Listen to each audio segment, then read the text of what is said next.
Hello students, आज हम board of school education Haryana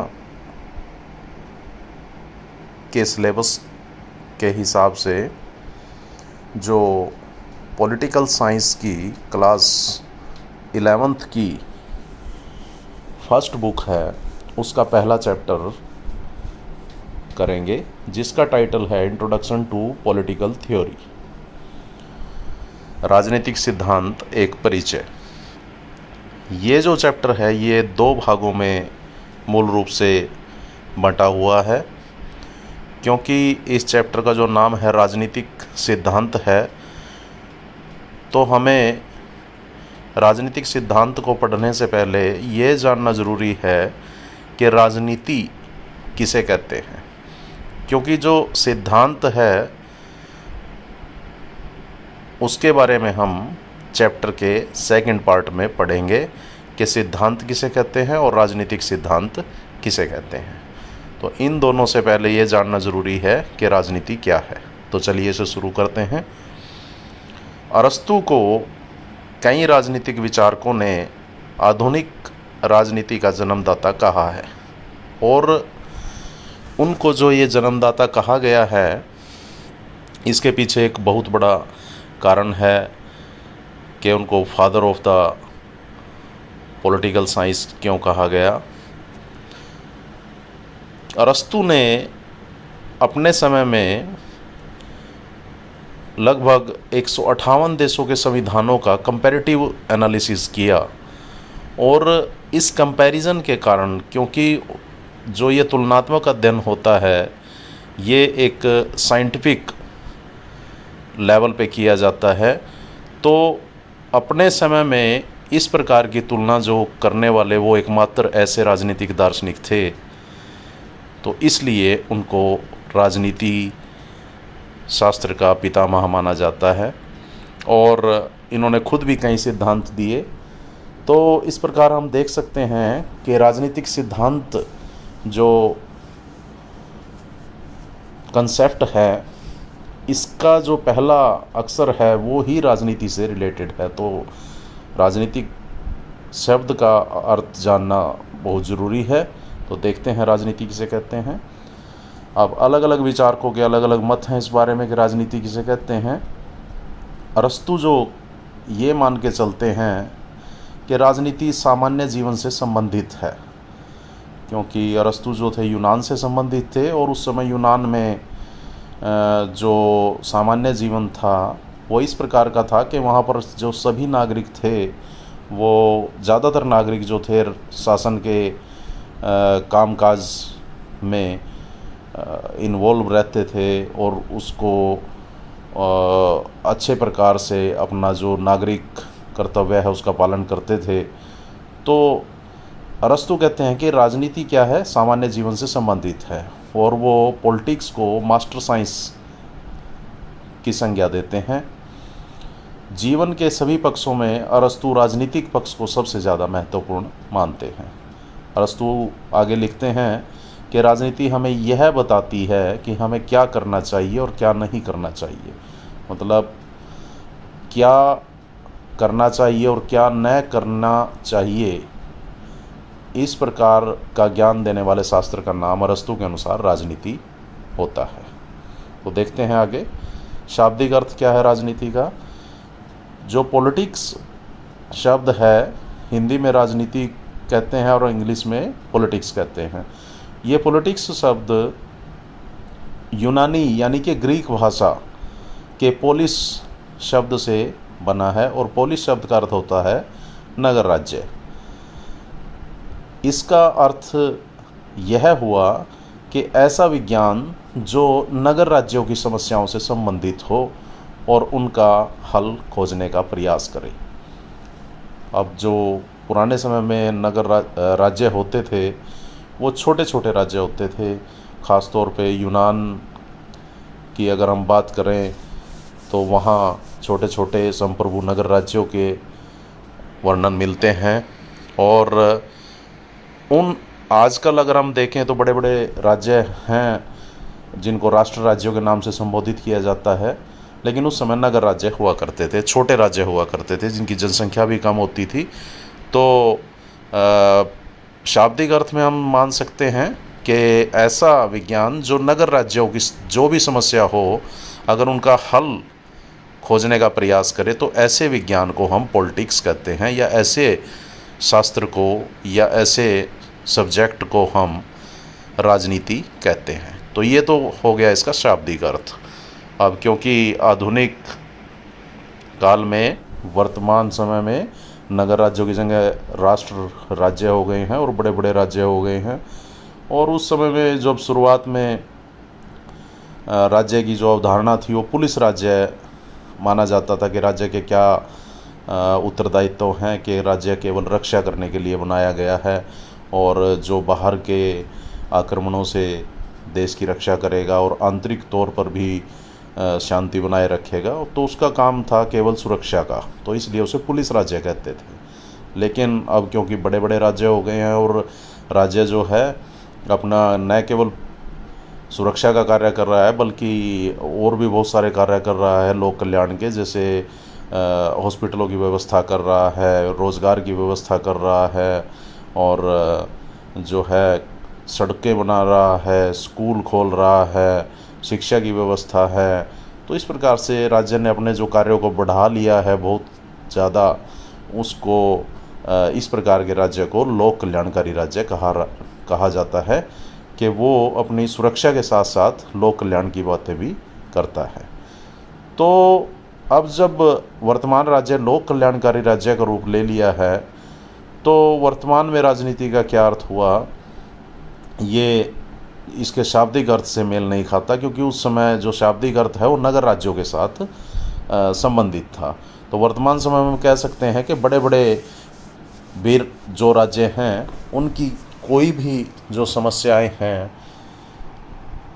अगर कोई ऐसा शास्त्र है जो उन समस्याओं का अध्ययन करता है, ऐसी साइंस है या ऐसा सब्जेक्ट है जो उन बड़े बड़े राज्यों की भी समस्याओं का अध्ययन करे और उनका भी हल खोजे, तो उसको राजनीति, उस प्रक्रिया या उस शास्त्र या उस विज्ञान को राजनीति कह सकते हैं।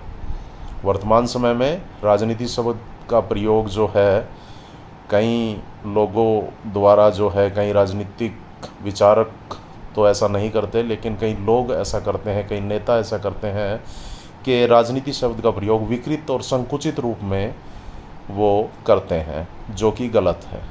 राजनीति जो है कोई झूठ, कपट या बेईमानी नहीं है, लेकिन कुछ व्यक्ति ऐसा मानते हैं, जैसे कि जब वो बोलते हैं कि विद्यार्थियों को राजनीति में भाग नहीं लेना चाहिए, तो उनका आशय इस बात से होता है कि विद्यार्थियों को छल कपट और बेईमानी में भाग नहीं लेना चाहिए या इस प्रकार की प्रक्रियाओं में पार्टिसिपेट नहीं करना चाहिए, जबकि ये राजनीति का एक विकृत रूप है और एक संकुचित रूप है। और हम राजनीति का जो इस प्रकार का रूप है हम उसका समर्थन नहीं करते हैं। तो आगे देखते हैं इसको।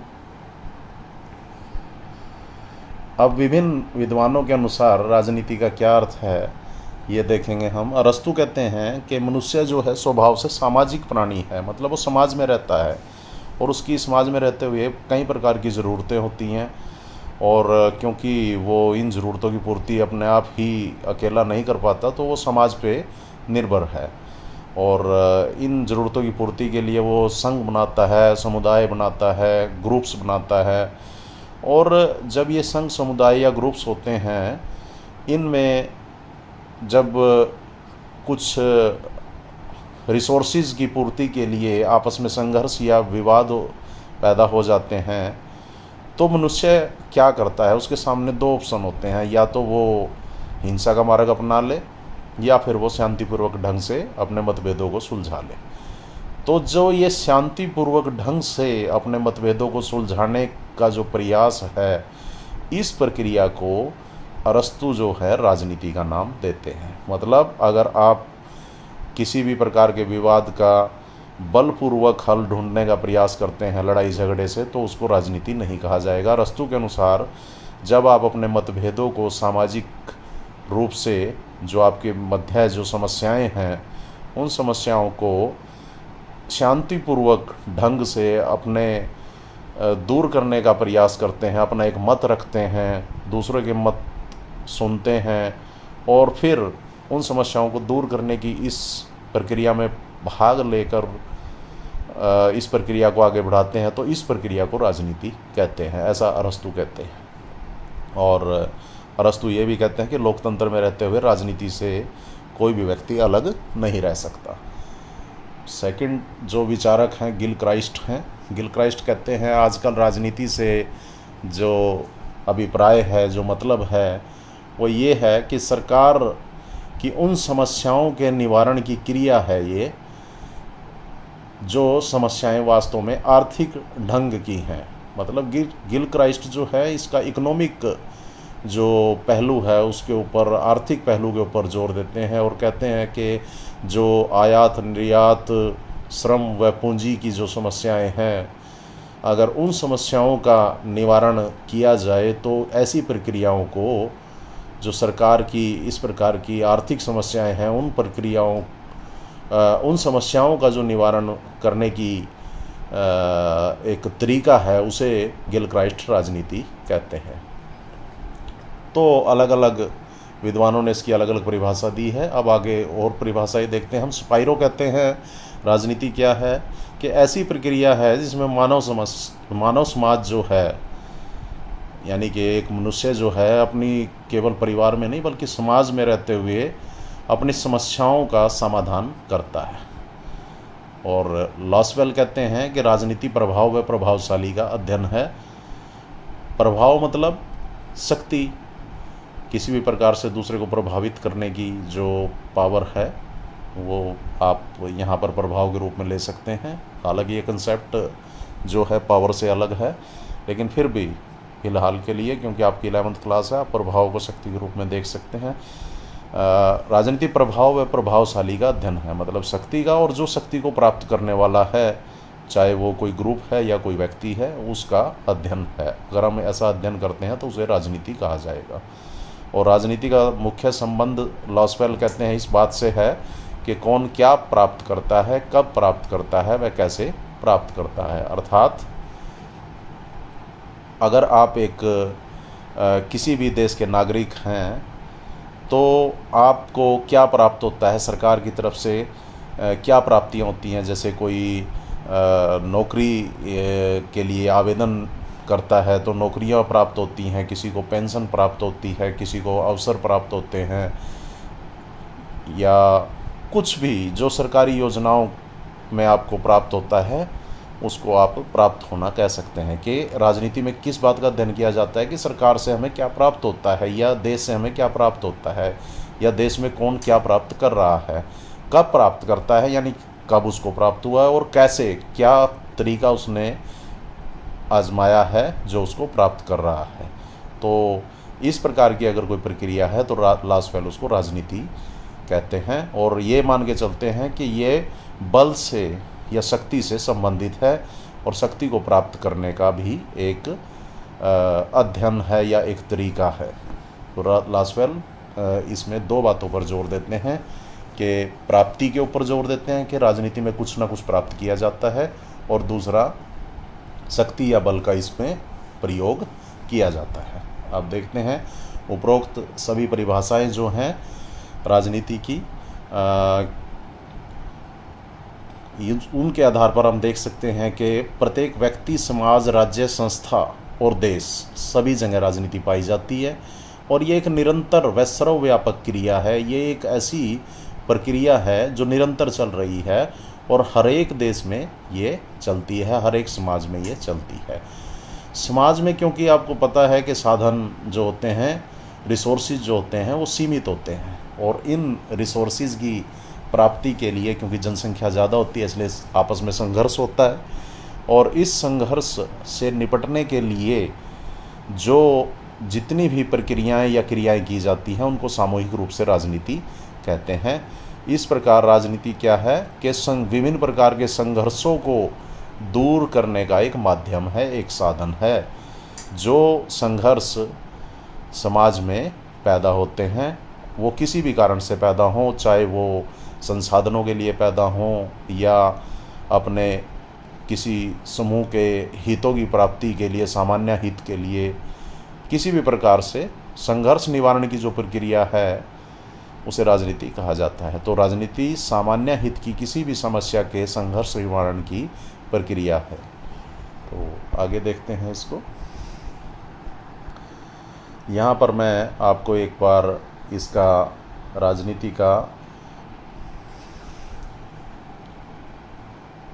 नट सेल में, यानी कि एक मुख्य रूप से यह बता देना चाहता हूँ कि राजनीति जो है वो एक निरंतर चलने वाली प्रक्रिया है और मनुष्य जो है इस समाज में रहते हुए, चाहे वो अपने परिवार में रह रहा है या वो अपने स्कूल में पढ़ रहा है या वो किसी समूह का सदस्य है या किसी क्लब की उसके पास मेंबरशिप है, वहाँ पर वो कार्यरत है, जहाँ पर वो काम करता है वहाँ पर भी, या फिर वो वास्तविक रूप से देश के चुनाव में भाग लेके संसद या विधानसभाओं में कानून निर्माण कर रहा है, इन सभी जगहों पर राजनीति की प्रक्रिया निरंतर चलती रहती है। मतलब आप ये नहीं कह सकते कि राजनीति केवल राजनेताओं का काम है। यह घर से शुरू हो जाती है, क्योंकि कोई भी सामूहिक समस्या आपके घर में भी हो सकती है, आपके विद्यालय में भी हो सकती है, स्कूल में भी हो सकती है, आपके जो वर्किंग प्लेस है वहाँ पर भी हो सकती है, और देश के लिए भी कोई या राज्य के लिए भी कोई सामूहिक समस्या हो सकती है। तो जहाँ पर भी समूह होगा, जहाँ पर भी सामूहिक समस्या होगी, तो उस समूह में जो सामूहिक समस्या के निवारण के लिए जो भी काम किया जाएगा, जो भी प्रक्रिया अपनाई जाएगी, उस प्रक्रिया को ही हम राजनीति का नाम देते हैं। तो ये इसका नट सेल में हम अर्थ लिख सकते हैं कि राजनीति किसे कहते हैं। अब देखते हैं क्या राजनीति गैर राजनीतिक क्षेत्रों में भी पाई जाती है। हाँ, अगर इसका जवाब है कि बिल्कुल, आज राजनीति आम जीवन के प्रत्येक क्षेत्र में पाई जाती है, वह उसे प्रभावित करती है। अगर हम देखें कि घरेलू मामलों में भी राजनीति आ गई है। पहले ये घरेलू जो मामला था, इसको अगर हम देखें तो कानूनी क्षेत्र से या कानून निर्माण के क्षेत्र से इसको अलग माना जाता था, क्योंकि प्राचीन समय में पारिवारिक क्षेत्र जो था राजनीतिक क्षेत्र से अलग समझा जाता था।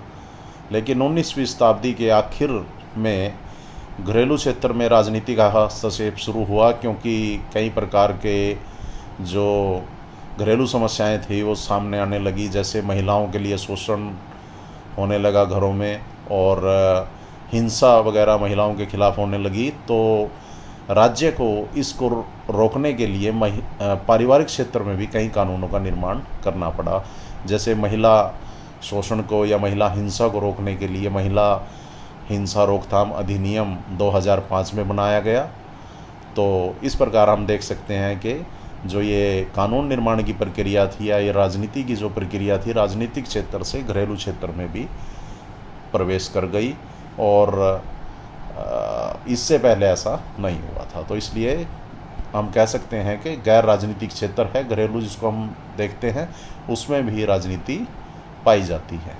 दूसरा, महिलाओं के संपत्ति के अधिकार।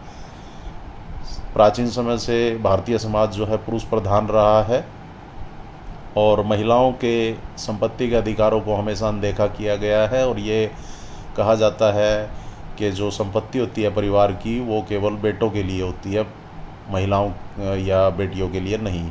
लेकिन ऐसा अब वर्तमान में नहीं है। अब कई प्रकार के ऐसे कानून बन चुके हैं जिनमें बेटा और बेटी के लिए बराबरी के अधिकारों की व्यवस्था है, संपत्ति के बराबर अधिकार दिए गए हैं। भारत में हिंदू संपत्ति उत्तराधिकार अधिनियम या कानून जो था 2005 में संशोधन करके ये व्यवस्था की गई कि महिलाओं को भी पारिवारिक संपत्ति में बराबर का अधिकार मिला है। इसके अलावा अगर हम देखें तो ये महिलाओं का जो संपत्ति का अधिकार था, ये एक पारिवारिक क्षेत्र में राजनीति को आना पड़ गया। अगर इस प्रकार की कोई समस्या थी कि महिलाओं से भेदभाव हो रहा था, तो यहाँ भी ये जो क्वेश्चन है जो हम ऊपर देख रहे हैं कि गैर राजनीतिक क्षेत्रों में भी राजनीति आ गई है। अगला देखते हैं अधिकारों की पुनर्व्याख्या। तो सर्वोच्च न्यायालय जो है, वैसे तो कानून निर्माण का कार्य सर्वोच्च न्यायालय का डायरेक्ट या कह सकते हैं कि प्रत्यक्ष कार्य नहीं है, क्योंकि कानून निर्माण जो है विधानपालिका का कार्य है, संसद का कार्य है। तो लेकिन कभी कभी सर्वोच्च न्यायालय जब अधिकारों की पुनर्व्याख्या करता है तो उससे भी कई प्रकार के अधिकारों का जन्म हुआ है। देखते हैं कि सर्वोच्च न्यायालय ने समय समय पर अधिकारों की पुनर्व्याख्या की है, जिससे राजनीति गैर राजनीतिक क्षेत्रों में आई है। देखते हैं कि जीवन का जो अधिकार है, जिसे आपातकाल में भी निलंबित नहीं किया जा सकता, इस अधिकार में सर्वोच्च न्यायालय ने अनेकों बार ये माना है, अनेक जो केस हुए हैं उन केस के अंदर ये मान के चला है कि कई प्रकार के अधिकार, जैसे आप देख सकते हो कि अच्छे पर्यावरण का अधिकार, या जो है शिक्षा का अधिकार, और जो दैहिक स्वतंत्रता का अधिकार है, या महिला पुरुषों के बराबर अधिकारों की जो बात है, इन सभी अधिकारों को जो है जीवन के अधिकार में ही इंक्लूड किया गया है। और इस प्रकार से हम देखते हैं कि जीवन का जो अधिकार है, उसका जो स्कोप है, उसका जो क्षेत्र है, वो काफ़ी बढ़ गया है।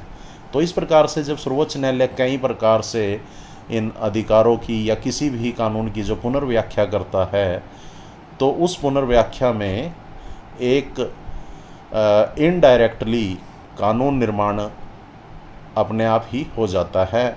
और इन पुनर्व्याख्या के आधार पर जो राजनीति है वो गैर राजनीतिक क्षेत्रों में भी जाने लगी है, क्योंकि सर्वोच्च न्यायालय के द्वारा ये कहा गया है कि जैसे शिक्षा का अधिकार अधिनियम जो है पारित किया गया है, और आर्टिकल 21A में इस अधिकार को रखा गया है। और ये जो अधिकार है 21A, ये जीवन के अधिकार के बिल्कुल इसको नज़दीक रखा गया। हालांकि इसको शिक्षा और संस्कृति के अधिकार में भी रखा जा सकता था, जो मौलिक अधिकारों का एक अलग पार्ट है, लेकिन नहीं, इसको इतना इम्पोर्टेंट समझा गया कि शिक्षा के बिना व्यक्ति का जीवन ही बेकार है, इसलिए इसको जीवन के अधिकार में ही रखा गया है। तो इस प्रकार से सर्वोच्च न्यायालय या कोई भी बड़ा न्यायालय जैसे हाई कोर्ट वगैरह जब अधिकारों की पुनर्व्याख्या करता है, तो हम कह सकते हैं कि राजनीति गैर राजनीतिक क्षेत्रों में भी प्रवेश कर गई है। अब पर्यावरण संरक्षण की अगर बात करें, तो पर्यावरण की सुरक्षा के लिए जब विश्व राजनीतिक स्तर पर अनेक प्रकार के पर्यावरण सम्मेलन होते हैं और कई कानूनों का निर्माण किया जाता है, तो हम देखते हैं कि राजनीतिक जो प्रक्रिया है, यानी कि जो मुख्य समस्या क्या थी कि पोल्यूशन बढ़ रहा है, और उस पोल्यूशन के बढ़ने से विश्व का जो तापक्रम है उसमें वृद्धि हो रही है, और कई प्रकार की जो है ग्लेशियर्स पिघल रहे हैं, समुद्रों का जल स्तर बढ़ रहा है, और उनका जल स्तर बढ़ने से जो लो लेवल कंट्रीज़ हैं उनके डूबने का खतरा पैदा हो गया, और अनेक प्रकार की अनेक समस्याएं पैदा हो गई हैं। उत्तर दक्षिण विवाद शुरू हो गया है। तो ये जो समस्याएं थी, इनके निवारण के लिए जो राजनीति थी वो पर्यावरण के क्षेत्र में भी प्रवेश कर गई, और अनेक प्रकार के कानूनों का निर्माण किया गया इंटरनेशनल लेवल पे। जैसे पृथ्वी सम्मेलन 1 हुआ, 2 हुआ, और क्योटो प्रोटोकॉल, या जो जापान में है एक शहर क्योटो, वहाँ पर इस प्रकार का पर्यावरण संरक्षण का प्रयास किया गया, विकसित और विकासशील दोनों देशों द्वारा। और एक पेरिस घोषणा 2015 में हुई, और वर्तमान में भी कई प्रकार के सम्मेलन जो है पर्यावरण सुरक्षा के लिए चल रहे हैं। इन सम्मेलनों में अनेक प्रकार के कानून बनाए जाते हैं। तो हम देखते हैं कि राजनीति यानी कि जो इन समस्या क्या थी, पर्यावरण के जो पोल्यूशन था उसको दूर करने की समस्या थी, और इसको निवारण के लिए जो प्रक्रिया अपनाई गई जिसको हम राजनीति कह रहे हैं यहाँ पर, वो प्रक्रिया जो थी पर्यावरण के क्षेत्र में भी प्रवेश कर गई। यानी कि अपने मूल क्षेत्र से कानून निर्माण जो है वो पर्यावरण के क्षेत्र में ट्रांसफ़र हो गया। पर्यावरण को भी सुरक्षित करने के लिए हमें, उस समस्या को भी दूर करने के लिए हमें राजनीति का यूज़ करना पड़ गया। तो इस प्रकार हम देखते हैं कि राजनीति पर्यावरण के क्षेत्र में भी आ गई, अधिकारों की पुनर्व्याख्या के क्षेत्र में भी, महिलाओं के संपत्ति के अधिकार में भी, घरेलू मामलों में भी, और इसके अलावा अगर हम देखें लास्ट जो है इसमें दाम्पत्य अधिकारों के क्षेत्र में भी राजनीति आ गई है। यानी कि एक दाम्पत्य अधिकारों का क्षेत्र जो था, जो पर्सनल फील्ड माना जाता था कि व्यक्ति का जो ये है व्यक्तिगत मामले इसको समझे जाते थे पहले, लेकिन अब ये जो क्षेत्र है ये भी राजनीति के दायरे में आ गया है, क्योंकि दाम्पत्य अधिकारों के क्षेत्र में जो है कई प्रकार के कानूनों का निर्माण किया जा रहा है। अब देखते हैं इसमें क्या है कि हिंदू विवाह अधिनियम 1955 के दाम्पत्य अधिकारों की पुनर्व्याख्या कर, इसके अनुसार दाम्पत्य अधिकारों की पुनर्व्याख्या की गई और ये कानून बनाया गया कि दाम्पत्य अधिकारों की पुनर्स्थापना से पत्नी के जीवन के अधिकार आर्टिकल 21 का उल्लंघन नहीं होता है या सामाजिक उद्देश्यों की पूर्ति करता है। मतलब जब किसी व्यक्ति की मैरिज हो जाती है तो अब उसके बाद जो कोई भी उनमें से एक व्यक्ति ये नहीं कह सकता कि उनके दोनों के इकट्ठा रहने से उसके जीवन के अधिकार यानी कि आर्टिकल 21 का उल्लंघन हो रहा है। तो इस प्रकार ये जो राजनीति है यानी कि कानून निर्माण की जो प्रक्रिया है विभिन्न समस्याओं को दूर करने के लिए, ये दाम्पत्य अधिकारों के क्षेत्र में भी एंटर कर गई है और वहाँ पर भी कई प्रकार के कानूनों का निर्माण किया जा रहा है। तो हमने देखा इसमें ये इस चैप्टर का जो फर्स्ट पार्ट था कि राजनीति किसे कहते हैं और क्या गैर राजनीतिक क्षेत्रों में भी राजनीति का प्रवेश हो गया है। तो ये हमने 2 क्वेश्चन या 2 प्रश्न इसमें किए हैं। इसका जो अगला पार्ट है राजनीतिक सिद्धांत, उसे हम नेक्स्ट वीडियो में करेंगे। Thank you.